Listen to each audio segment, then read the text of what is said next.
OpenSciEd, African Wild Dogs Feeding Pups, student-facing video. A spotted, large-eared female African wild dog stands at the opening of a sandy den.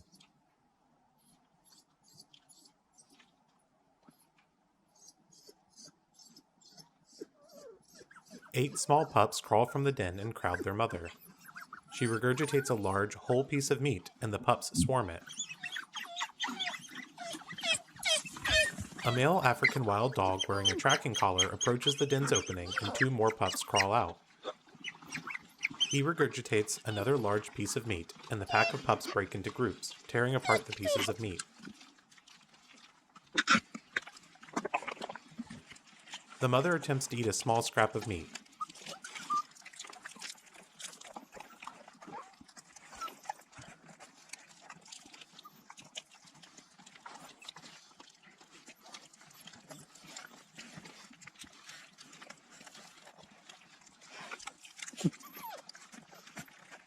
One of the pups tries to suckle at the mother's teat, but is unable to.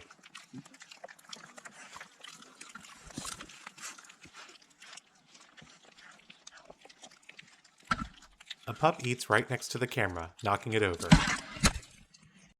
The video ends. OpenSciEd.